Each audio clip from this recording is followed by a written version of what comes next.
Merci de nous recevoir chez vous. Vous êtes sur la télévision togolaise et vous faites bien de nous suivre car c'est l'heure du sport. Voilà, samedi 8 mars 2025, c'est la journée consacrée à la femme. Aujourd'hui, dans cette édition, nous allons donner la parole à quelques-unes de ces femmes qui ont marqué le sport par leur prestance, leur résilience. Il s'agit respectivement de Gina Adekambi, ancienne basketteuse et aujourd'hui présidente de la Fédération nationale de basketball, et Yvette Clousset, ancienne volleyreuse, aujourd'hui chef département du football féminin à la FTF. C'était le sommaire. Amis sportifs, bonsoir. Ravi de vous retrouver pour ce nouveau rendez-vous de décryptage de l'actualité sportive de la semaine d'ici et d'ailleurs. Bienvenue dans votre magazine Sport et Détente de ce samedi. Alors, avant d'introduire mes invités, je vous informe que ce samedi, le plateau sera 100% féminin. Oui, en l'occurrence, de la particularité de cette journée, il n'y aura que des femmes qui vont défiler. Ceux qui vont passer, bien sûr, ce qui m'amène à vous les présenter. À ma droite, c'est Flora Tété, qui n'est plus à présenter, une ancienne joueuse de football, aujourd'hui journaliste sportive et aussi entraîneur, coach de club féminin. Flora, bonsoir et bienvenue. Bonsoir Sonia, c'est un plaisir donc de vous retrouver chaque fois ici sur le plateau. Bonsoir aux téléspectateurs qui sont devant leur poste téléviseur pour nous suivre. Le plaisir est partagé chez nous aussi. La présence de mon second, pour ne pas dire ma seconde invitée sur ce plateau, est quelque peu spéciale en raison de la particularité de cette journée. En temps normal, c'est elle qui s'assoit à cette place pour recevoir les autres, pour leur poser des questions. Aujourd'hui, c'est elle qui va se prêter à cet exercice de questions-réponses. Vous l'aurez deviné déjà, il s'agit de Ségine Raimondo, ma collègue de service, journaliste, reporter et présentatrice des émissions sport sur la télévision togolaise. Ségine Raimondo, bonsoir et bienvenue. Bonsoir Sonia, bonsoir à tous nos téléspectateurs et téléspectatrices. Flora, bonsoir. Bonsoir. Alors, qu'est-ce que ça fait d'être assise à la place d'invité? Aujourd'hui, tu m'as mis sur le banc de touche, Sonia, et c'est un tout nouvel exercice. On va se prêter à cet exercice-là et on va voir ce que ça fait d'être à la place de Flora ce jour. Voilà, le décor ainsi planté. Le paysage sportif togolais est très peu représenté par des femmes. Toutefois, il convient de mettre en lumière celles qui se démarquent par leurs actions et leur résilience dans ce domaine majoritairement dominé par les hommes. Eh bien, l'occasion s'y prête en cette journée du 8 mars consacrée à la femme. Dans cette édition, nous nous intéressons à Yvette Clousset, chef du département du football féminin à la Fédération togolaise de football FTF. Découvrons-la dans ce portrait dressé par Ségine Raimondo. Du journalisme au sport, une reconversion vite opérée par Yvette Clousset qui voit en la chose sportive une occasion de faire ses preuves. Mais tout porte à croire qu'elle y était prédestinée. Depuis l'enfance, j'ai plus aimé être avec les garçons. Je suis une personne assez passionnée par le sport parce que moi-même, ma discipline, celle que je pratique, c'est le volleyball. Mais lorsque j'ai commencé à travailler donc, sur la TV7 et que j'ai commencé à animer ces émissions sportives-là, ça m'amenait à être un peu plus sur le terrain. De fil en aiguille, la jeune dame développe une autre passion, le football. Dès cet instant, sa carrière prend une autre tournure. C'est en 2011 que je suis arrivée à la Fédération togolaise de football. Ça n'a pas été facile au début parce que le monde là était nouveau pour moi. Mais je me suis dit, il faut que je me batte, il faut que j'y arrive. Et donc, c'est comme ça que je suis restée au foot. Elle occupera ainsi le poste de secrétaire général de 2010 à 2014 sous la gestion de l'ancien président de la FTF, Amélie Gabriel. Un poste qui lui permet d'acquérir des compétences essentielles pour la suite de sa carrière. Yvette a beaucoup appris et su encaisser les revers tout en restant toujours focus sur ses objectifs, ce qui lui valut la confiance de ses patrons qui vont plus tard lui confier le département du football féminin. Depuis 3 ans, je suis chef de département du football féminin. Donc si par exemple, on a dans les jours à venir un match, il faut que je puisse faire une réunion, par exemple avec le staff technique ou bien la sélectionneur, pour voir quelles sont les prévisions. Si on doit convoquer des joueuses, c'est moi qui dois m'en occuper, sous l'égide bien sûr du secrétaire général de la fédération qui chapeaute mon département. S'il faut demander des permissions pour ces joueuses-là, c'est moi qui dois m'en occuper également. Et lorsqu'il y a un stage, si certaines joueuses doivent venir de l'intérieur, il faut que je fasse en sorte que leur déplacement soit assuré. Et je travaille là en collaboration avec la comptabilité qui est également un département clé. Et il y a également le département compétition. C'est tout un lot, c'est toute une équipe qui travaille. Et très rapidement, ce travail abattu par la chef et tout son département ont commencé par produire des résultats significatifs, à l'instar de la toute première qualification des éperviers dames à une phase finale de la CAN en 2022. Je venais juste d'arriver au département et 6 mois après, il y avait les éliminatoires. Je l'ai pris comme un défi personnel et donc j'ai travaillé de concert avec le staff. On a bien préparé cette compétition, donc cette qualification-là, vraiment, je ne peux pas l'oublier. Ça donne encore aujourd'hui des frissons. Et étant donné que nous sommes en quelques mois encore d'une échéance pareille, puisque dans le mois d'octobre, nous allons devoir encore jouer en aller-retour contre le Burkina, c'est encore un défi pour moi. Il faut coûte que coûte qu'on puisse encore se qualifier. Sous son impulsion, plusieurs initiatives visant à promouvoir le football féminin sont prises. Il y a très peu de femmes qui évoluent dans le domaine du foot, surtout au niveau des clubs. La plupart des présidents de clubs, ce sont des hommes. Et sur le plan technique également, les staffs dirigeants de ces clubs-là, pratiquement je dirais qu'il n'y en a que 2 au sein desquels on peut avoir des dames. Et elles ne sont même pas titulaires, ce ne sont pas les coachs, c'est des adjointes. Et bon, au niveau de la sélection nationale, c'est un peu plus facile, c'est une dame pour les seniors. Mais pour les juniors, par exemple, c'est un monsieur.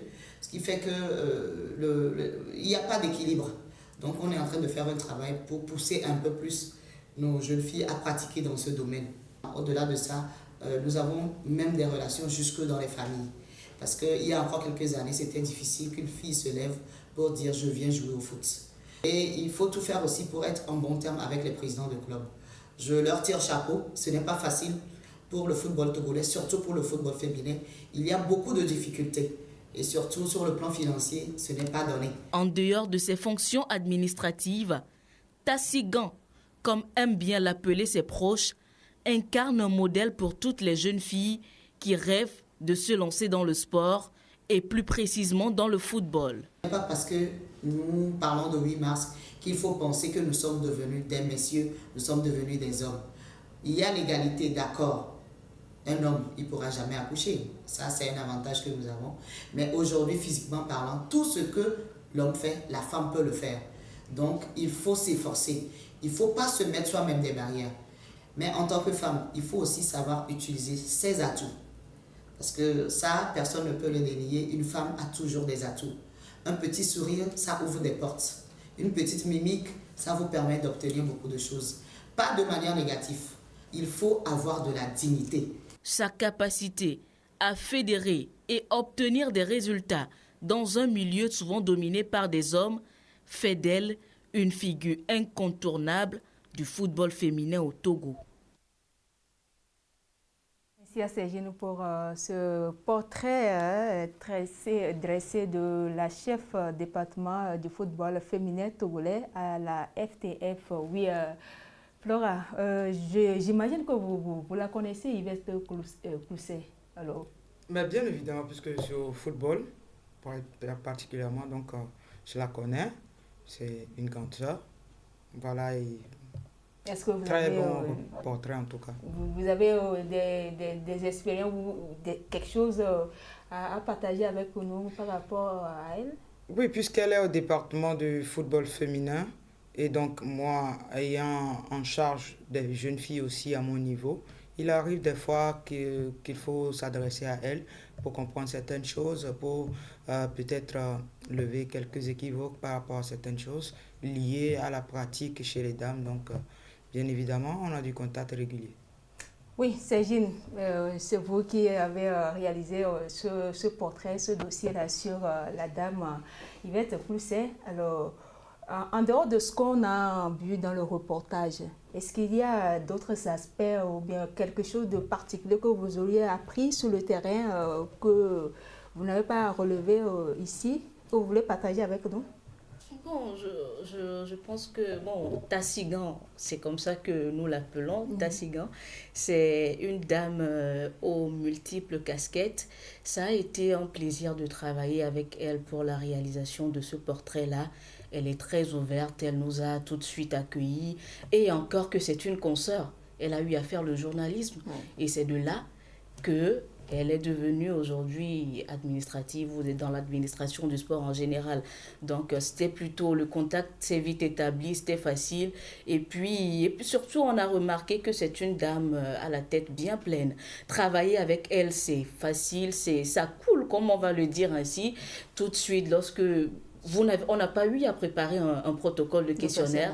J'ai dit, bon, Tassigan, on veut te prendre pour la journée du 8 mars, on va te poser des questions. Je m'attendais à ce qu'elle me dise, bon, envoie-moi le protocole et tout. Non, on a l'habitude. Pas du tout. Nous sommes arrivés avec l'équipe à son bureau au sein de la FTF. Et tout de suite, c'est passé, ça a coulé. Ce qui a fait que dans le travail aussi, c'était plutôt facile.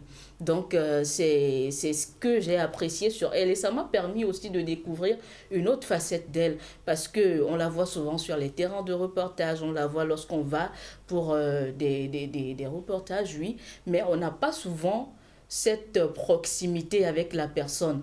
Donc, tout de suite, tu vois que c'est une de tes semblables. Et bon, elle fait du bon travail, en tout cas, à la tête. Vous voulez dire, c'est quelqu'un qui est ouverte? Exactement, elle est très ouverte. Elle est très ouverte, c'est ce que nous avons apprécié. C'est une ancienne volleyeuse, aujourd'hui football pas en tant que footballeuse, pas en tant que pratiquante, mais surtout en tant qu'administratrice. Et c'est cette partie-là que j'ai aussi appréciée parce que tout de suite, quand tu dis que tu es journaliste sportive, on se dit, ah, toi, tu as été footballeuse ou alors tennisman. Non, on est journaliste sportive. On s'intéresse juste à la chose sportive. Voilà, on s'intéresse juste à la chose sportive. Voilà, aujourd'hui, comme je le disais dans l'entame de mon propos, c'est le 8 mars, la journée consacrée à la promotion des droits de la femme. Alors, Flora, je reviens vers vous. Alors, on le sait tous, c'est le 8 mars. Qu'est-ce que ça vous révèle? Qu'est-ce que ça vous inspire? D'abord, le 8 mars, c'est une journée comme toute autre. Journée où chaque être humain appelé à marquer d'un pas ou quand même à évoluer d'un pas. Et donc, c'est bien pour les femmes comme pour les hommes. Si on met en exergue cette journée pour dire qu'on célèbre beaucoup plus les droits des femmes, c'est parce qu'entre-temps, il y a eu de quoi discuter sur ce sujet-là. De quoi dire qu'en fait, il y a de la triche, il y a de la non-considération, quelque part. Donc, c'est pour ça qu'on met en exergue cette journée-là. Et donc, aujourd'hui, ça chagrine un peu certains d'entre nous quand on constate que de loin, cette journée, au lieu d'être une journée de défense, une journée de prise de parole, de prise de conscience et de travail, c'est beaucoup plus une journée festive finalement. Ce qui dénote carrément de l'inattention. Parce que si elle a été instaurée et qu'aujourd'hui elle perd tout son sens pour devenir une journée festive, aussi bien dans le rang des dames que de certains hommes, ce qui veut dire que le combat revient à zéro. Il faut recommencer. Mais quelque part, cette lutte-là pour les droits des femmes a permis d'arriver aujourd'hui à être sur ce plateau-là en tant que dame. Sinon, hier, on ne serait pas là. Si aujourd'hui on est arrivé là, c'est que quelque part, quelqu'un s'est décidé ou bien quelques-unes se sont entendues pour défendre vaillamment les droits, il faut le dire comme ça. Mais aujourd'hui, on l'a transformé en une fête pratiquement. Et ça ne nous arrange pas. Donc, moi, je pense qu'il faut revoir nos copies pour que d'ici demain, qu'on puisse ne pas être tiqué. Quand on dit par exemple qu'une jeune fille est devenue chef d'atelier de mécanique ou chef de, je ne sais quoi, d'atelier de cordonnerie et tout, qu'on ne soit plus tiqué à entendre ça. Et qu'on ne soit plus tiqué à voir une femme à la tête de la sélection masculine togolaise. Ouais, pourquoi pas, ou bien voilà, donc qu'on ne dise pas que non, c'est pas favoritisme, mais parce qu'elle mérite, elle l'a. Point. Merci. Alors oui, Sergine, vous, qu'est-ce que ça vous révèle, bien que ça vous inspire la journée du 8 mars? Qu'est-ce que cela vous inspire? Oui, je pense que j'irai aussi dans le même sens que Flora, parce que le constat a été fait, le constat il est là. Lorsqu'on dit 8 mars, c'est tout de suite on pense au pagne, il faut porter le pagne, il faut organiser des réjouissances, il faut, mais c'est surtout l'occasion pour nous femmes, comme on le dit, de réfléchir sur nos droits, de réfléchir sur ce qui est fait et ce qu'il faut faire pour justement tendre, pour améliorer ces droits-là. Donc, ça nous permet justement de réfléchir. Et aujourd'hui, c'est une fierté pour nous de voir que nous sommes là 3 sur ce plateau. Elles sont très rares, nous sommes très peu dans le domaine du sport, dans le domaine du journalisme sportif. Donc, pourquoi ne pas créer une association sportive où on retrouverait uniquement des dames. Que des dames. Que des dames. C'est à ça que devraient nous servir ces journées, à réfléchir sur nos droits, à réfléchir comment évoluer, comment parvenir à des postes de responsabilité sans que tu ne sois tout de suite étiqueté. Donc, pour nous, on se réjouit de cette journée, on se réjouit d'être ensemble sur ce plateau, mais c'est pas aussi... Pourquoi ne pas terminer aussi ce plateau et s'asseoir à côté pour dire, bon, on va trinquer à la santé de cette journée. C'est pas tuant, mais en toute sobriété. C'est justement ça. Oui, Sergine, je reste avec vous. Alors, vous êtes là sur ce plateau pour partager avec nous cette expérience-là, votre choix d'activité que vous exercez aujourd'hui. Alors, comment êtes-vous arrivé dans le journalisme? Est-ce que c'est ce que vous avez toujours envie de faire, ou bien vous êtes arrivé par hasard, ou bien c'est par concours de circonstances? Dites-nous tout. Comment est-ce que vous êtes arrivé? Déjà, même quand je me présente en disant Sergine, journaliste sportive, on regarde d'abord ma forme. Et puis on me dit, ah, toi, journaliste sportive, tu pratiques quelle discipline sportive?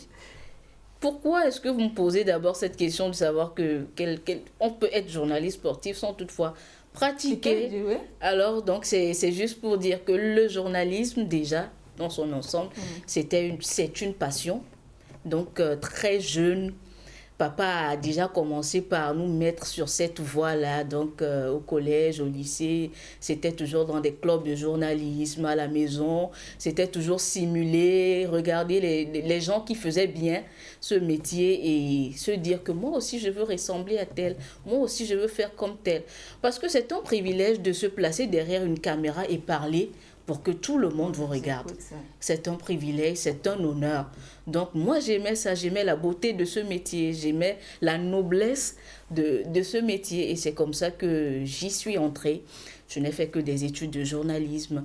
Et lorsque j'ai commencé par exercer, je ne suis pas immédiatement entrée dans le domaine du sport. J'ai commencé dans le journalisme en général. Mais quelques temps après, je me suis posée pour réfléchir. Tiens, on parle de journalisme sportif, mais ici, je vais prendre le cas de notre chaîne. À l'époque, on avait notre consoeur Solange Fiati qui était au sein de la division des sports. En ce moment, nous n'y étions pas encore. Alors, lorsque Solange est partie, il n'y avait plus de dames au sein de notre division. Alors, on s'est posé des questions. Est-ce à dire qu'il n'y a pas de journalisme sportif au Togo? Est-ce à dire qu'on ne fait pas de journalisme sportif sur la télévision? Pourquoi il n'y a que des figures masculines au sein de la division des sports? Et je me suis dit, bon, aujourd'hui, je vais prendre cela comme un défi. Je vais prendre ça comme un défi. Je vais y aller. Je vais apprendre. Et ayant déjà des notions de base, on a eu la chance aussi d'être très bien accueillis au sein de cette division. Je salue au passage notre chef de division, Claude Ama, qui nous a tout appris. Oui. On a l'habitude de l'appeler chef corps, parce qu'avec lui, c'est du tac au tac. C'est ça. Donc, il nous a donné il nous a livré tous les secrets, tous les rois du métier. Donc, on le remercie vraiment. Et aujourd'hui, c'est un défi pour nous de perdurer au sein du journalisme sportif. Parce que nous sommes des dames, nous sommes appelées plus tard à faire des enfants, à se consacrer à nos familles aussi. Donc, très tôt, vous allez voir que souvent avec les femmes, aujourd'hui, elle est journaliste ou alors aujourd'hui, elle est dans le domaine du sport. Mais après tout, on va te dire que non, aujourd'hui, elle est femme au foyer, elle a des enfants. C'est un domaine où tu n'as plus de vie pour toi. Parce que la journaliste sportive ou le journaliste sportif, c'est le week-end. C'est un travail très prenant. Très prenant. Et c'est les week-ends, tu n'as plus de week-end pour toi. Les matchs et autres, les activités, c'est beaucoup plus de week-end. Pendant que tes semblables sont à la plage en train de prendre de bonheur, toi, tu cours sur les stades et autres. C'est un sacrifice et on dit qu'on veut le faire. Et pour nous, aujourd'hui, c'est un plaisir, c'est une fierté. Quand on t'accoste dans la rue et puis on dit TVT ou alors on dit Panorama des sports, on sait en même temps que... Et puis, l'autre remarque aussi, c'est que ils ont l'habitude de dire « Ah, c'est vous qu'on a l'habitude de voir présenter les magazines de sport. » Mais quand on vous voit, on n'a pas l'impression que c'est vous. Vous ne faites pas... Quand on vous voit à l'antenne, vous faites plus grande, vous faites plus... Mais c'est toute la personne ici. Quand on vous voit dans la vraie vie. Donc, c'est la magie de l'écran, c'est la beauté de ce métier. Et puis, on s'y plaît, on s'y plaît. Alors, est-ce que ça a été facile pour vous d'exercer ce métier? Est-ce que des défis, vous en avez rencontré? Ça n'a pas du tout été facile et jusqu'aujourd'hui, ça ne l'est toujours pas. Parce que, je vais prendre un exemple terre à terre. On a eu à présenter les plateaux de l'Euro, les plateaux de la CAN. Ce sont des émissions où vous êtes au service 7 jours sur 7, puisqu'il y a des matchs tous les jours. Il y a des matchs au-delà de 20 heures. Alors, quand toi, qui es censé être une femme au foyer, tu es au service au-delà de 20 heures. Mais attendez-vous à ce que lorsque vous rentrez, on vous accueille avec des regards, pas toujours... mais j'ai l'habitude aussi de dire que mon métier, c'est ce que j'ai choisi, c'est ce que j'aime. Et celui qui choisit de m'accepter me prend avec mon métier. Je ne pourrai jamais laisser ce métier pour dire que je me consacre à autre chose. Donc, on prend Sergine et son métier et on essaye de faire avec. On essaye de faire avec. Ce n'est pas tous les jours facile, mais c'est aussi ça qui prouve justement que c'est un travail... c'est un bon travail, on s'y plaît. Donc, on continue de parfaire notre bonhomme de chemin dans ce domaine-là. On a toujours des défis. Mais on a la chance d'avoir des aînés, on a la chance d'avoir des personnes vers qui on peut se rapprocher. D'être dans une division où on est accepté. Voilà, on est accepté, on est chouchouté. Oui. Je rappelle, on n'est que 2 dans la division parmi les hommes, 5 ou bien 6 hommes à la division. Mais bon, ils nous facilitent la tâche, ils nous accompagnent chaque temps. Et donc voilà, le travail, ça se passe très bien à la division. Voilà, Sergine, est-ce que vous avez des conseils à donner, on est pratiquement vers la fin de cet entretien, des conseils à donner aux jeunes filles qui voudraient bien emboîter ou bien faire ce métier plus tard et qui est en train de vous regarder actuellement? Non, il n'y a pas de magie, c'est tout ce que je peux dire. Il n'y a pas de magie, c'est le travail. Et seul le travail paie. Nous ne sommes pas encore arrivés où nous voulons arriver, mais petit à petit, on essaye de faire de notre bout de chemin, on continue d'apprendre. On ne cessera jamais d'apprendre. Donc, lorsque vous souhaitez faire quelque chose, donnez-vous tous les moyens positifs, hein, tous les moyens légaux pour y arriver. Et la petite touche que je voulais apporter, c'est que dans le domaine du sport, on a souvent remarqué, ou bien ce côté on les appelle les garçons manqués. On a eu l'occasion de prodiguer ces conseils aux pensionnaires du centre Romario, du complexe Romario, où on a été agréablement surprise de voir que elles sont des pensionnaires, elles apprennent à devenir de grandes footballeuses. Mais rassurez-vous, les week-ends, vous les verrez en pagne, vous les verrez à la cuisine, vous les verrez être des femmes au foyer. Donc, c'est ce côté-là. On ne va pas dire que parce qu'on veut devenir footballeuse, parce qu'on veut exercer dans le sport, il faut porter des pantalons baissés, il faut adopter un style garçon. Moi, j'y tiens beaucoup. Sincèrement, j'y tiens beaucoup à ce côté. Il faut affirmer sa féminité. Il faut affirmer sa féminité. Merci beaucoup Sergine d'être passée sur ce plateau et on se retrouve après derrière la caméra. Merci beaucoup Sonia, bonne suite d'émission. Merci. Voilà, c'est l'une des figures emblématiques du basket féminin au Togo entre 2000 et 2010. Elle, c'est Gina Bayi Makanjo Ola Adekambi, communément appelée Gina Adekambi. L'actuelle présidente de la Fédération nationale de basketball. De par son style de jeu, elle a régné durant une décennie sur le basket féminin, ce qui lui a valu de nombreux prix et reconnaissances, et même sa convocation en équipe nationale. En ce jour de la promotion des droits de la femme, nous mettons un coup de projecteur sur elle, histoire de lui rendre hommage et de vous faire découvrir cette pépite d'or du basket féminin dans les années 2000. Regardez. Hejranawe à Lomé dans la commune Golfe 2. Il est 8h en ce vendredi quand Dame Ginette Bayi Makanjo Ola Adekambi, connue sous le nom de Gina Adekambi, arrive au boulot. Derrière cette apparence de femme professionnelle aux allures de la femme africaine, se cache une grande athlète, une ancienne internationale basketteuse togolaise. Je viens d'une famille très sportive. Papa qui est ancien international de football, ancien capitaine de l'équipe nationale. Et j'ai une mère qui est ancienne handballeuse. Moi, j'ai fait avec Curias de Lomé. Et j'ai fait la natation également. Et après, c'est au lycée que j'ai connu le basketball. J'ai commencé par les Aiglons de Lomé parce que c'est le coach Dagbovi Hector qui m'a repéré dans le championnat scolaire. Et il m'a orienté vers son club qui était les Aiglons de Lomé. En 1997 jusqu'à l'an 2000. Et j'ai opté pour aller au club Basketball System qui est CBS, du feu président Nachaba. Donc j'ai terminé ma carrière là-bas, j'ai fait plus d'une vingtaine d'années. Du haut de ses 1m51, Gina était une basketteuse hors pair.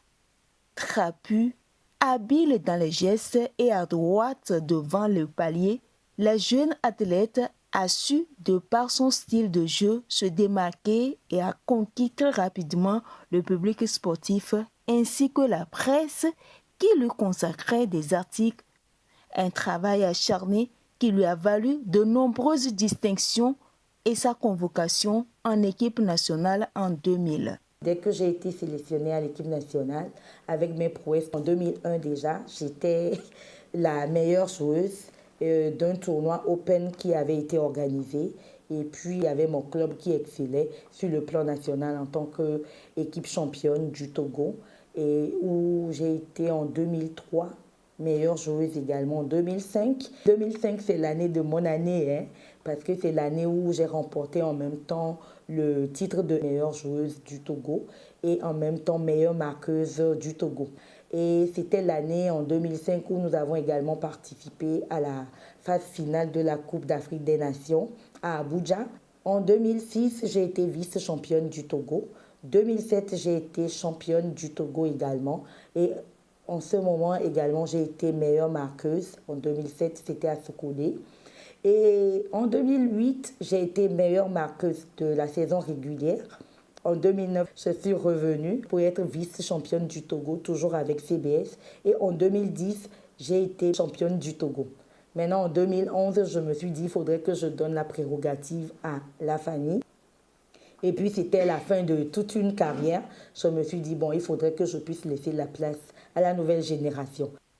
Une fin de carrière qui n'en est vraiment pas une, puisque, toujours habitée par cette passion, elle reviendra quelques années plus tard pour présider à la destinée de la Fédération nationale de basket. Cette envie-là est venue d'abord des cours CAMS, les cours avancés de management qu'organise le Comité national olympique du Togo. Donc, j'ai participé à ces cours-là. Mais après ma carrière même de joueuse, c'est parce que je suis restée à côté de la nouvelle génération en tant que mentor.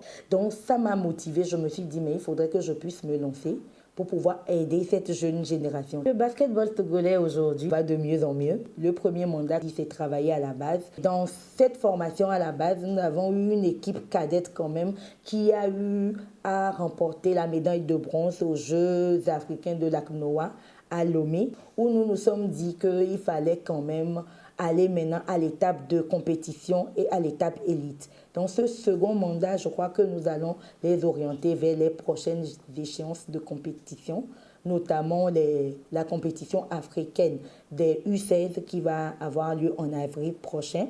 Analyste, programmeur de formation, Gina a une carrière professionnelle tout aussi riche que celle sportive. Dans ma vie professionnelle, je suis directrice exécutive d'une ONG de la place, une ONG qui œuvre pour la promotion des droits humains en général, mais plus précisément des droits de la femme. Donc ça fait déjà plus de 15 ans où je suis engagée dans cette cause de la femme parce que je me dis qu'il faudrait que nous soyons un modèle à côté également. Je suis consultante aussi en genre, en informatique. Au-delà de ses multiples casquettes, l'ancienne basketteuse est aussi une mère de famille et femme au foyer. Un rôle qu'elle ne mélange pas avec les deux précédents, d'après elle. Quand j'arrive chez moi à la maison, je ne suis plus la féministe que les gens connaissent. Je ne suis plus la présidente qui rentre chez moi à la maison, mais c'est la maman qui rentre voir ses enfants. C'est l'épouse qui rentre voir son mari. Et par là, je remercie beaucoup mon mari qui arrive à me donner beaucoup d'énergie, beaucoup de force pour que je puisse avancer. Des fois, ce n'est pas aussi facile, mais comme je le dis, c'est une question d'organisation. Occasion également pour la présidente, en ce jour de la commémoration de la Journée des droits de la femme, de lancer un appel aussi bien à l'endroit de la jeunesse sportive féminine qu'aux parents. Le 8 mars, au-delà d'une célébration, je crois que c'est un appel à tout un chacun de donner les mêmes opportunités à toutes les jeunes filles et femmes pour qu'elles puissent exceller dans un domaine donné. Ce que j'ai aujourd'hui, c'est le basket qui me l'a apporté, de par la résilience, la résistance. Donc moi, j'exhorte les parents à laisser leurs enfants venir au sport. Son implication dans la promotion et le développement du basketball au Togo lui a valu des nominations au plan national et continental, dont le poste de présidente de la commission Femmes et Sport et Égalité du genre au sein du CNO Togo, vice-présidente de la zone 3 des associations des comités nationaux olympiques d'Afrique, ACNOA, et présidente du conseil féminin de la zone.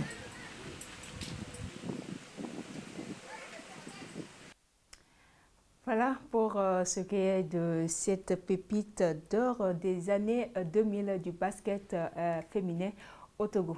Je suis, pour ne pas dire, nous sommes rejoints sur ce plateau par une autre invitée, une autre invitée que vous allez découvrir tout à l'heure. Elle s'appelle Ayele Enyovi Ayivi, une ancienne joueuse de football devenue aujourd'hui coach, mais pas que. Elle fait partie aussi du staff technique du club Atleta FC et membre du staff technique de la sélection nationale des U20 filles. Oui, Ayele, bonsoir et bienvenue. Bonsoir Sonia. Merci. Comment vous allez? Je vais très bien et vous? Oh, ça va. J'espère que c'est un samedi très chargé pour vous. Là. Mais bon, on vous remercie déjà, d'ores et déjà, d'avoir accepté notre invitation sur ce plateau. Alors, la journée du 8 mars, comment ça se passe à votre niveau? Ça se passe très bien. Déjà, hier à l'école, on a eu à faire une petite sensibilisation avec les élèves filles. Et aujourd'hui, nous sommes en plein gala.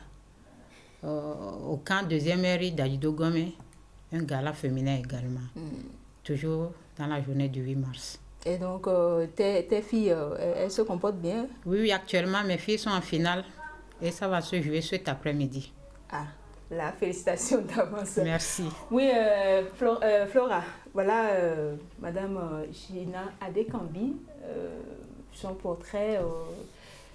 Qu'est-ce que vous diriez de la dame, de la sportive?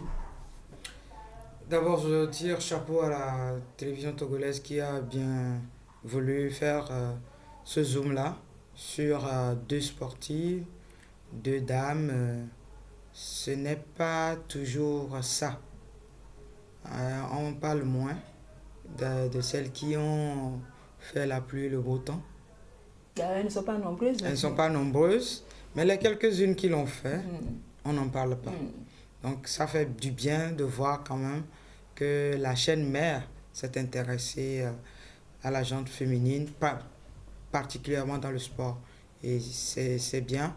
Et félicitations donc pour tout ce qu'elles font pour avancer dans le sport. Et on espère voir d'autres émerger encore.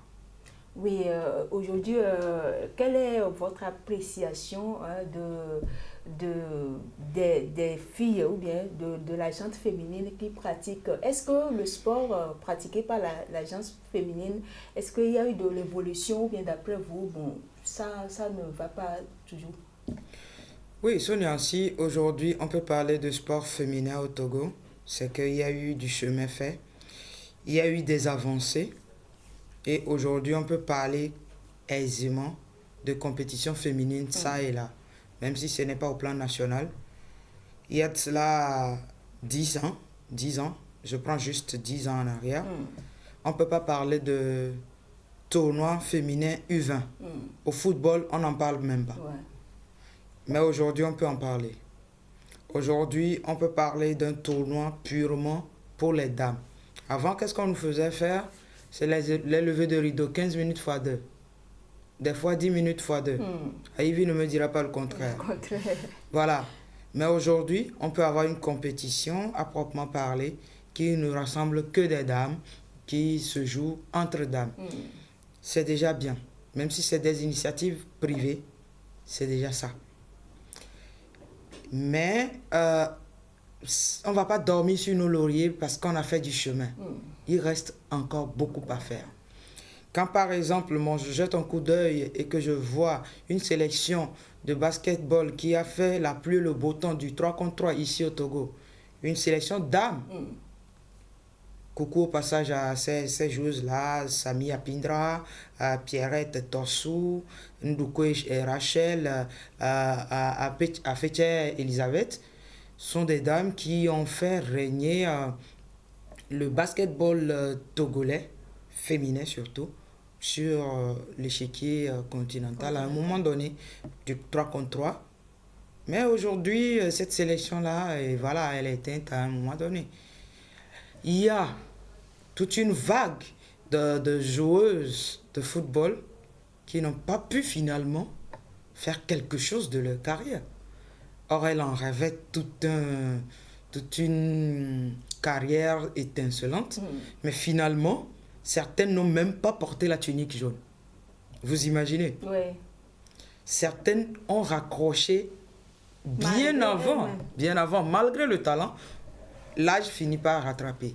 On est obligé de raccrocher très tôt pour s'occuper à faire autre chose. Et au coucou, au passage, à l'une de ces anciennes-là qui n'a pas porté la tunique jaune finalement, mais qui s'est reconvertie tranquillement et qui accompagne un club masculin et de temps en temps donne des coups de main à des clubs féminins de part et d'autre aussi. Aujourd'hui, il y a cette vague de reconversion des anciennes sportives au côté administratif, au côté coaching, au côté arbitrage et tout ça. Et moi, je salue vraiment ce courage-là, parce que n'ayant pas peut-être eu une carrière, on peut quand même faire et aider les plus jeunes à faire carrière. Et dans cette logique-là, je pense qu'on pourra encore faire du chemin et on peut gagner encore plus. Parce que quand les femmes sont aux côtés de leurs jeunes sœurs, il y a plus d'écoute, il y a plus d'attention. Parce que ayant déjà pratiqué, vous savez déjà les difficultés, les contraintes. Vous comprenez mieux la difficulté qu'il y a et vous saurez comment diriger vos sœurs. Et je pense que ce n'est qu'un appel lancé à nous de faire d'abord le pas et qu'on nous donne le canal pour pouvoir nous exprimer. Et si on ne nous donne pas le canal, on va forcer, on va se créer le canal nous-mêmes. Est-ce que vous allez vous partager l'avis de Flora qui dit qu'il y a un léger mieux quand ce qui concerne le sport féminin au Togo, ou bien votre point de vue est carrément différent? Je dirais, je partage son avis. Il n'y a pas un léger, mais une grande amélioration. Puisqu'à notre temps, c'était les matchs d'ouverture peut-être. Mais il y avait également la Coupe Bella Bello, Maman Danida qui se faisait dans le temps et qui s'est arrêtée spontanément, on ne sait pas pourquoi. Nous, on avait même milité pour qu'on nous on joue les finales et que les garçons, eux aussi, font des matchs d'ouverture. Et je me rappelle, ça a une fois été fait au lycée Zanguera où les garçons ont fait le match d'ouverture et nous, on a joué la finale. Et on avait aussi milité dans le temps pour que quand on parle de tournoi de fraternité, tournoi de réconciliation, tournoi qui qu'on pense aussi aux filles, pas seulement les garçons, mais que les filles aussi participent à ces petits tournois-là. Ça permet également à la femme de s'améliorer sportivement. Je reste avec vous. Voilà, on veut connaître davantage Ayele Aivi. Je l'ai dit tout à l'heure dans mon introduction, vous êtes une ancienne joueuse. Hein. On va commencer par le début. Comment est-ce que vous êtes arrivée Est-ce que ça a toujours été votre passion, le sport en particulier, le football? Comment est-ce que vous êtes pris aujourd'hui pour arriver à ce stade-là? Bon, je rappelle au passage aussi, vous êtes entraîneur et puis professeur d'OPS. Voilà. Allez-y. Bon, je dirais, moi, en quelque sorte, quand je vois derrière moi 20 ans en arrière, je me dis, on dirait que je suis née avec le sport. Parce que dans ma famille, j'étais pratiquement la seule fille. Et quand mes frères jouaient dehors, je n'étais pas mieux, je jouais en culotte, torse nu. Souvent, la maman sortait avec un bâton derrière, elle courait derrière moi. Et je n'ai pas arrêté, j'ai toujours continué.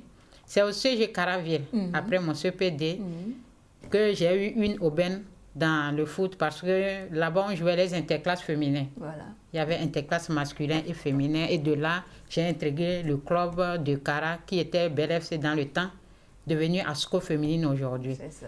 Voilà. Et après mon bac, je suis arrivée à Lomé. J'ai intégré le club Athleta. Dans Athleta, j'ai eu la chance de jouer, de faire un championnat au Ghana, faire quelques matchs au Bénin. J'ai aussi participé à un tournoi à Ouagadougou et autres. Dans le foot toujours. Et après, on a eu la chance d'être sélectionné pour l'équipe nationale, mais ce n'était pas ça dans les années 2009, 2010, 2012.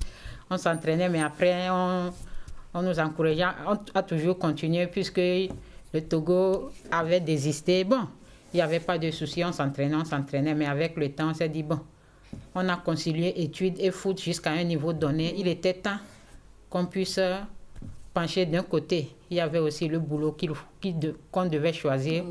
Moi, j'avais opté pour l'INGS, Institut National Jeunesse et Sport. Voilà. Et de là, je suis devenue prof d'EPS actuellement que je suis. Et mon ancien club athlète, pour ne pas dire j'ai abandonné le club, j'ai continué par m'améliorer, me former en coaching. De là, je suis devenu préparateur physique et j'ai été nommé préparateur physique des moins de 20 ans.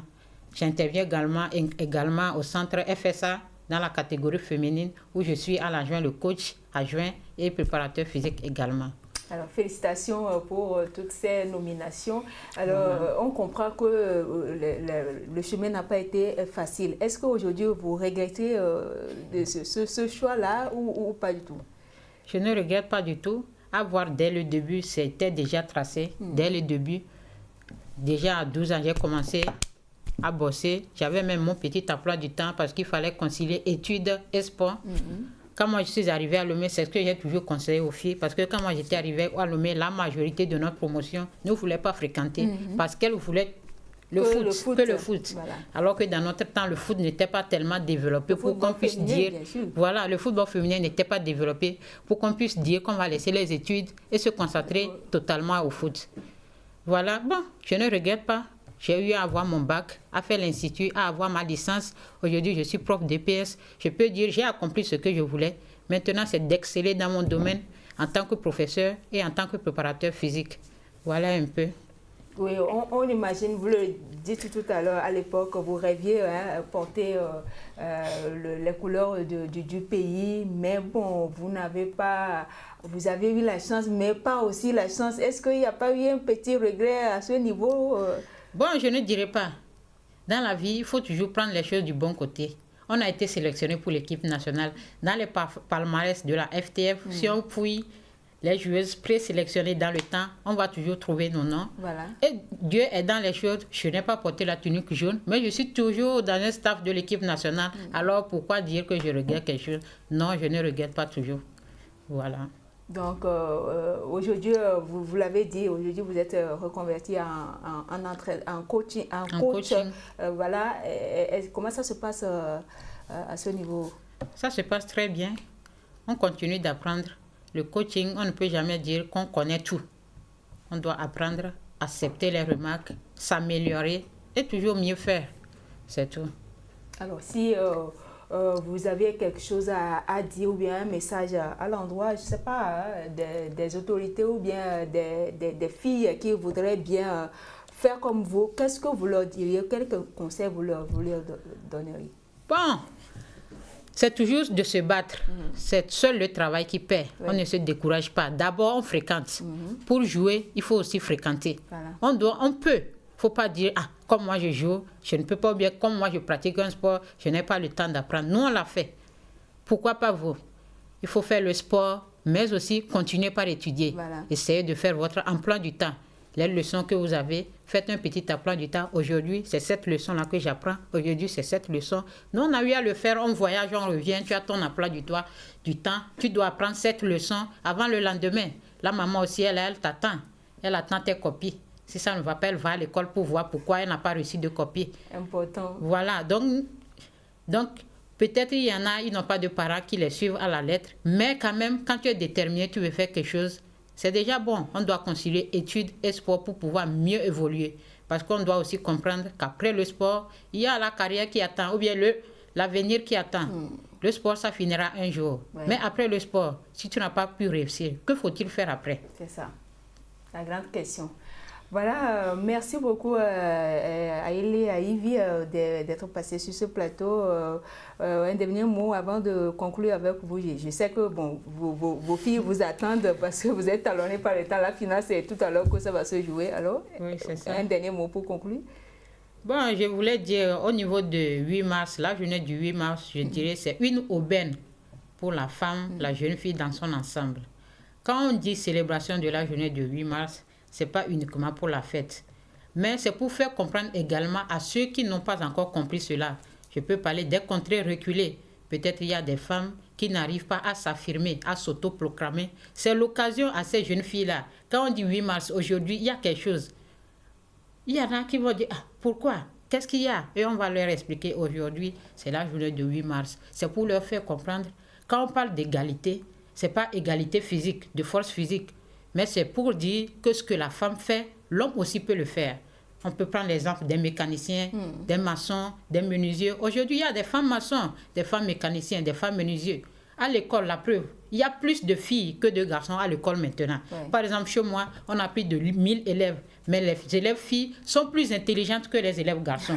Donc, c'est pour faire comprendre aux jeunes filles. Aussi met les moyens et l'État togolais aussi met les moyens. On parle de la gratuité. Au début, c'était la gratuité de l'école pour les jeunes filles d'abord.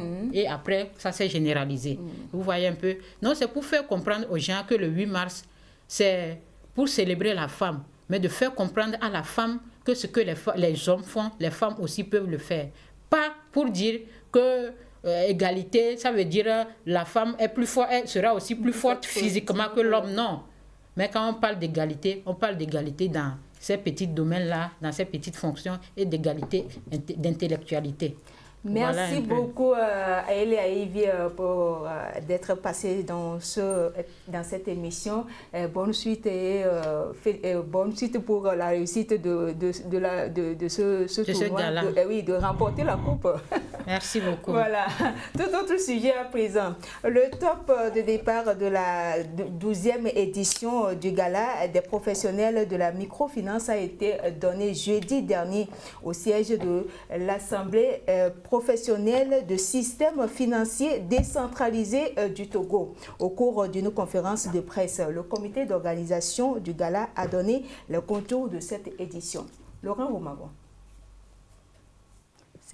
9 équipes membres de l'APSF des Togo, Association professionnelle des systèmes financiers décentralisés du Togo, réparties en 2 groupes, participent à cette édition 2025.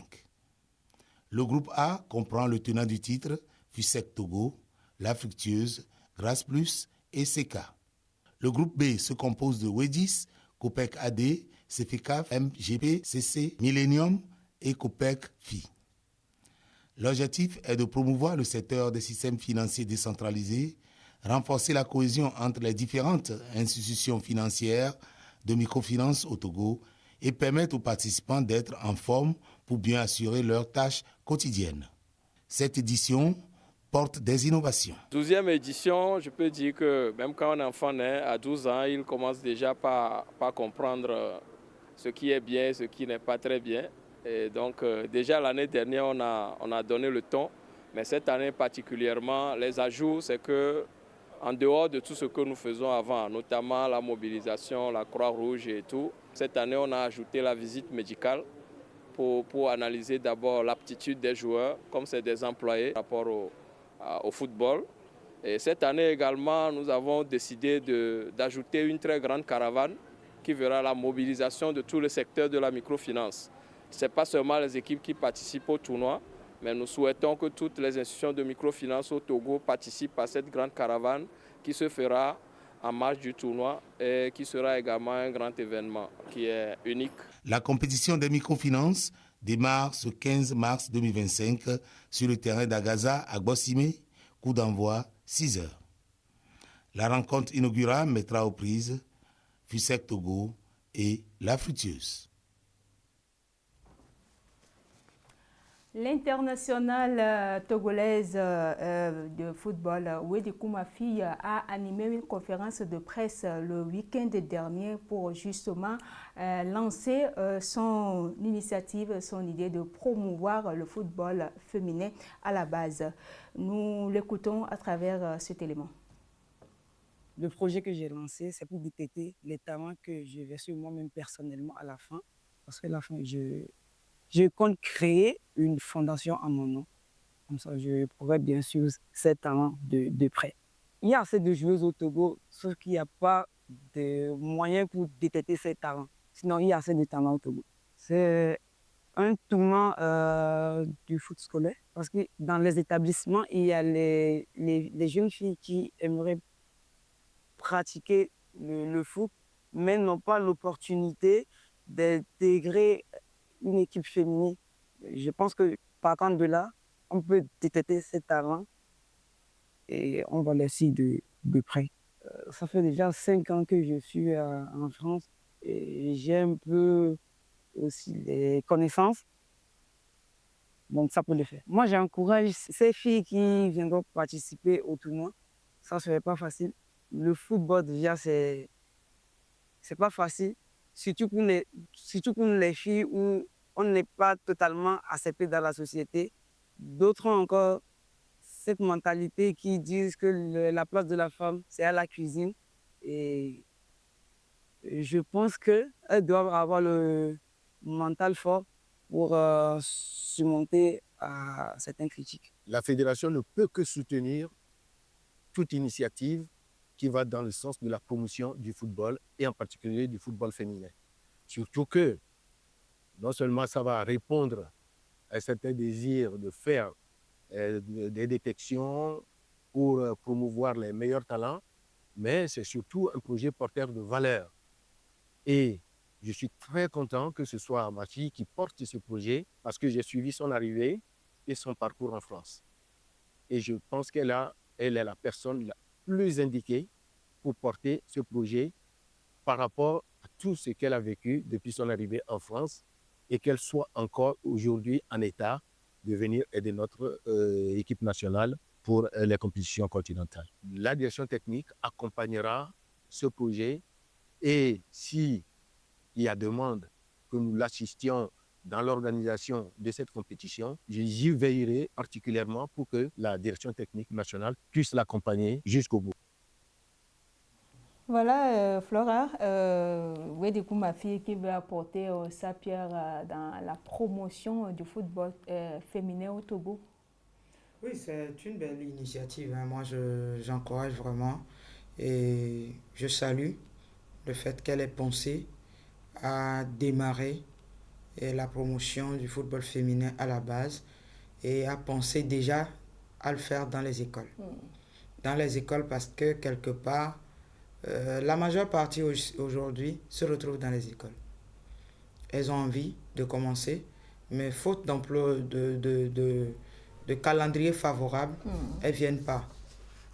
Quand tu prends, moi au niveau de mon équipe, la majeure partie sont des élèves, on va les chercher dans les écoles et on les ramène chez nous.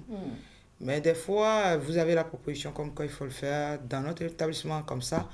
C'est des heures de cours qu'on vous accorde et tout ça. Donc, c'est une très belle initiative. Je prie vraiment qu'elle soit soutenue et que ce projet-là puisse aboutir et que les talents qui seront détectés soient un vivier pour le football féminin togolais très vite. Voilà qui est bien dit. Mercredi dernier, c'était la 13e et la fin de la première phase de la phase allée du championnat national du football de première division, la D1 Lonato. À Bossimé, Étoile Filante recevait Gomido de Kpalimé. Un match soldé par la victoire des Showboys sur un score de 1-8-0. À tout ça va.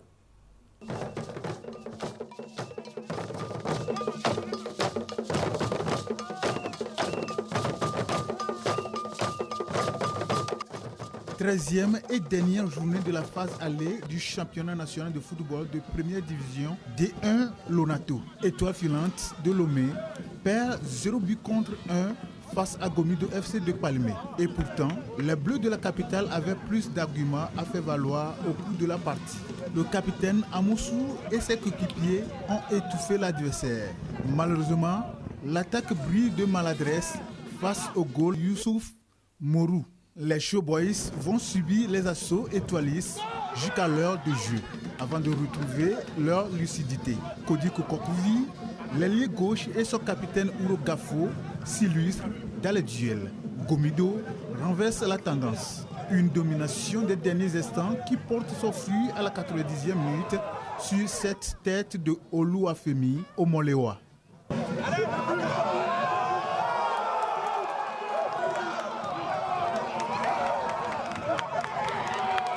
Un but à 0 pour les Showboys. Que Gomido a présenté, je ne suis pas sûr du jeu même.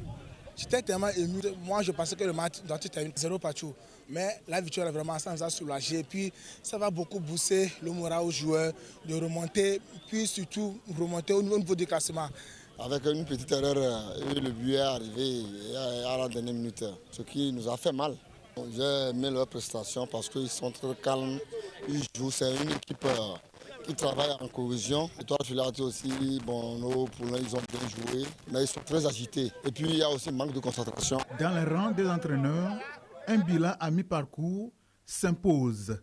Oui, très heureux. Ça fait longtemps qu'on court derrière cette quatrième victoire. On reste sur 8 matchs sans perdre. 3 points qui va faire du bien au moral. Avant la trêve, c'est vraiment une très bonne chose pour l'équipe. Les équipes qui sont derrière nous, je ne dirais pas que c'est positif ni négatif, mais c'est moyen pour nous parce qu'on espère mieux. Que nous ne pouvons pas avoir 45 minutes de temps fort et sortir avec 0 but dans le football, ce n'est pas acceptable. De façon personnelle, c'est un peu mitigé chez moi. Un match nul, une victoire, une défaite. Donc c'est un peu moyen, mais regardant le collectif que j'ai, ils sont en pleine progression, ce qui veut dire que l'avenir nous promet. Le championnat connaît une trêve après cette 13e journée. Oui, Flora, c'est fini le mercredi dernier, la phase aller du championnat. Vous, quelle analyse vous faites de cette phase-là qui vient de s'achever?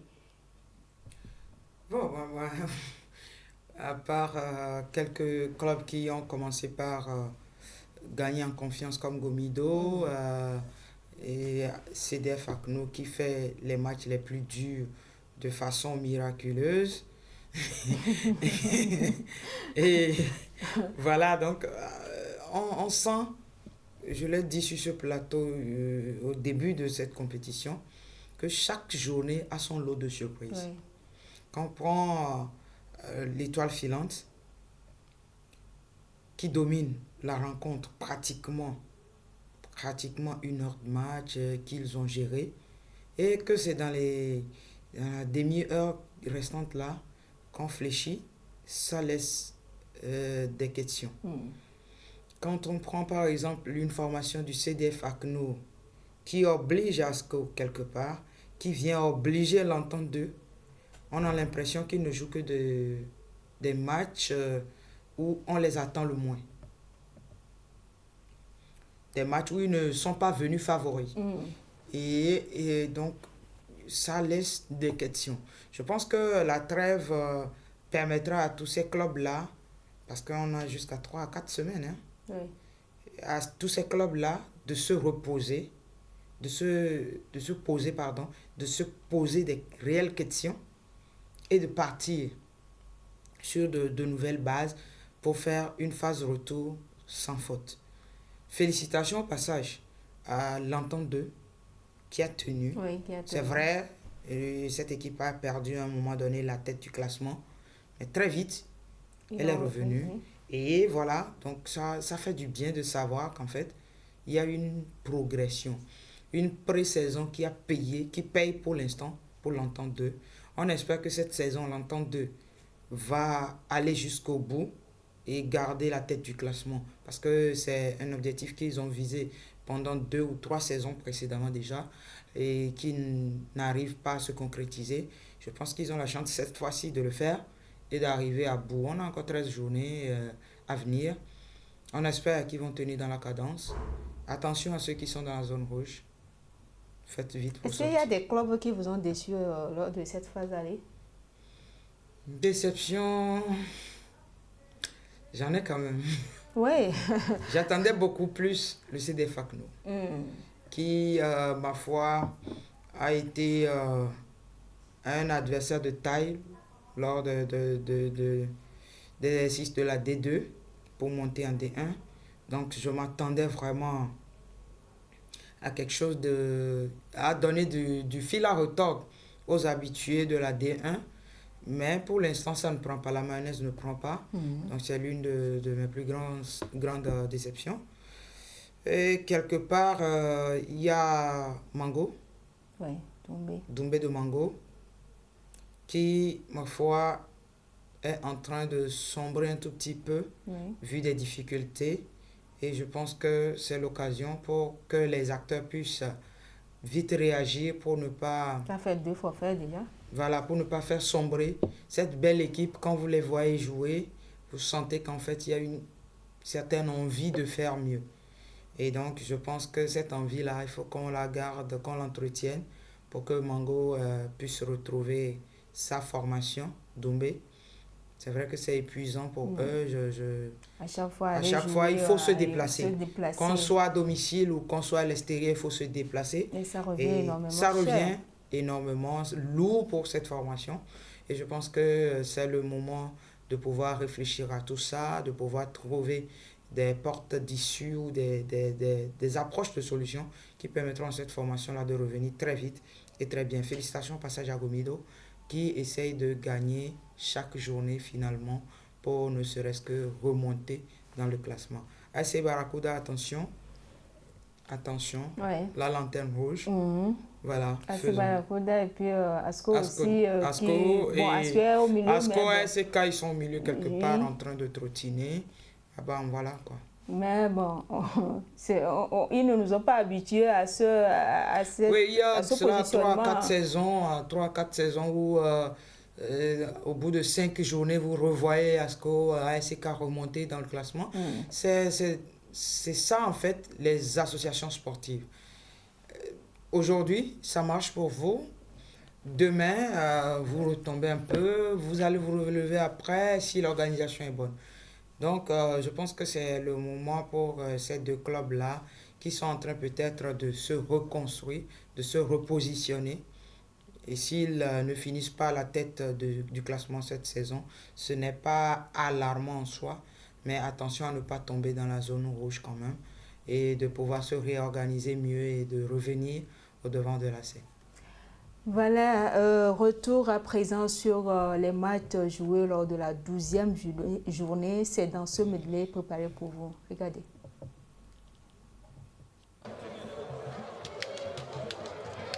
Après avoir fait éclater le tam-tam parlant à la 11e journée à Kara sur le score de 4-1, Gomido se contente cette fois-ci du service minimum devant son hôte Asco. Les Showboys de Kwalimé ouvrent le score dès la 6e minute grâce à Fichal Ouro Gezere.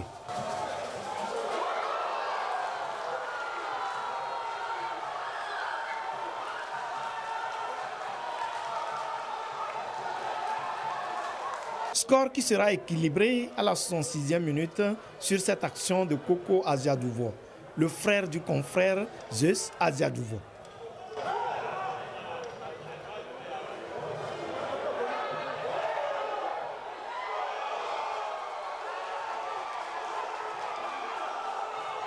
Avec ce score nul d'un but partout, Gomido gagne un point et reste en 10e position du classement provisoire. Contre Asco, on sait que ça ne va pas être un match facile. Je pense qu'on avait la place pour prendre les 3 points cet après-midi. Malheureusement, on n'a pas réussi à marquer ce deuxième but qui pouvait faire la différence. Même si à la fin du match, on a souffert. Mais bon, comme je l'ai dit, je crois qu'en face, on a une équipe très expérimentée, avec beaucoup de maturité par rapport à nous. Mais bon, on continue notre chemin. On a un dernier match à jouer avant la trêve. En attendant d'aborder son dernier match de la phase aller, le 6e de la classe Asco entend redoubler d'efforts côté efficacité. Sur le plan du jeu, honnêtement, je n'ai pas grand-chose à reprocher aux gens, sauf au niveau de l'efficacité, où on n'y est pas du tout. Donc voilà, on va essayer de bien finir mercredi la première phase et puis on verra pour la phase de retour.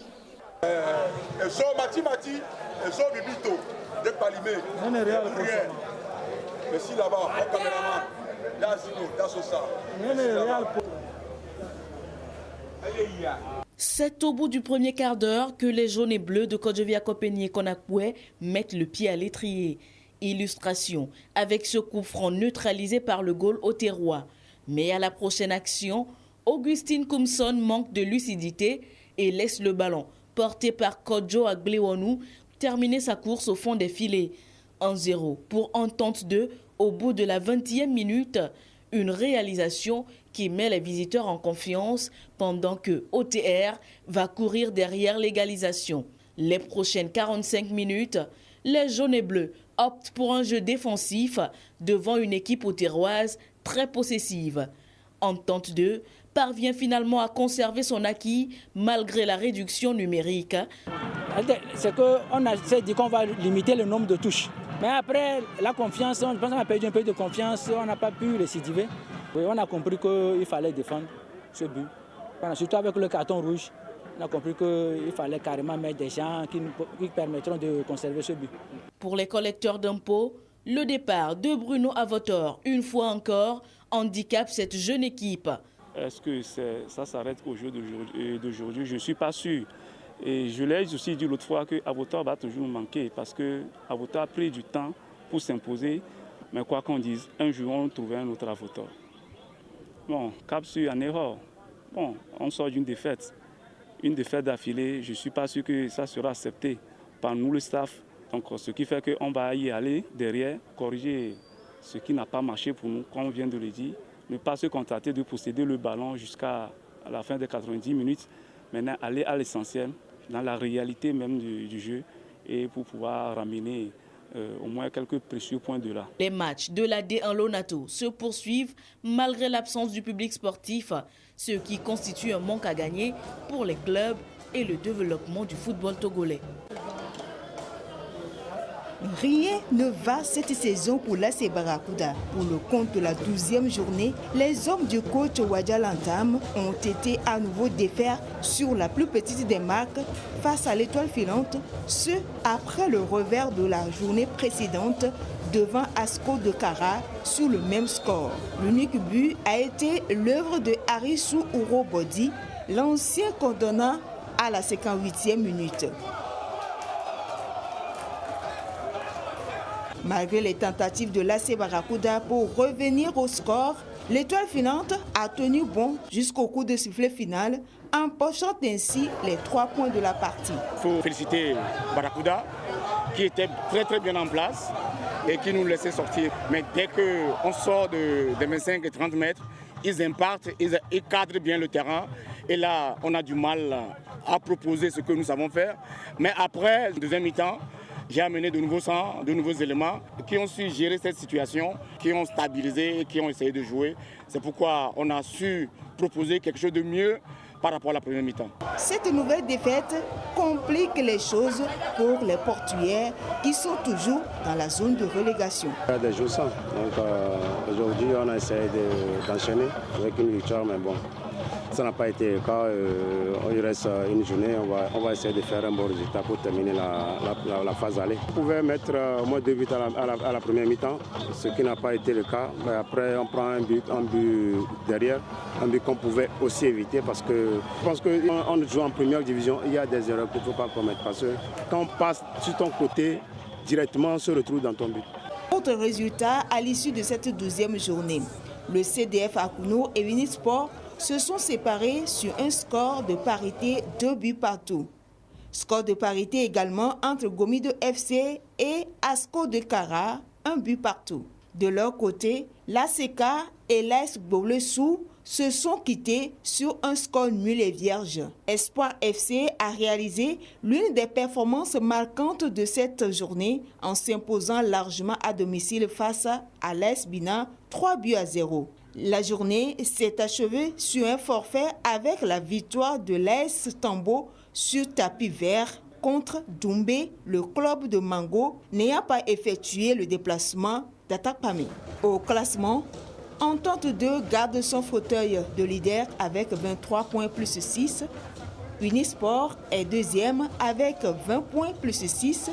L'AS OTR, l'AS Boblessou et l'AS Bina suivent respectivement 3e, 4e et 5e, totalisent chacun 19 points.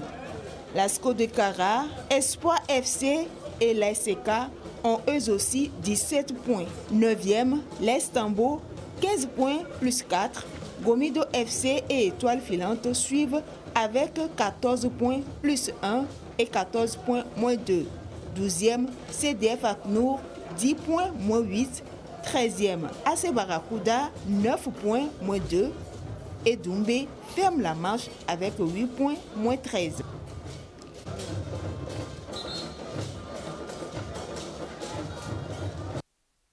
Et c'est ce sujet qui met fin à ce magazine. Oui, Flora, merci d'avoir été des nôtres. Merci Flo et Sonia. Merci Sonia. Ça fait toujours plaisir de partager le plateau avec toi pour décrypter l'actualité sportive en tout cas. Bonne réflexion à toutes les dames et merci aux He4She qui sont là chaque jour pour ne serait-ce que booster le moral, pour ne serait-ce que... Qu'est-ce que c'est le He4She? Les He4She, ce sont les messieurs qui sont engagés dans la défense des droits des femmes. Ah, d'accord. Donc, à toutes ces personnes-là qui, chaque jour, se battent pour que les droits des femmes soient une réalité, merci à vous et la marche continue. La marche continue. Voilà, c'est tout pour Sport et Détente de ce samedi. Merci d'avoir été des nôtres. Merci à la réalisation. Merci au chef d'édition, Atou Saba. Bonne suite de nos programmes. À la prochaine.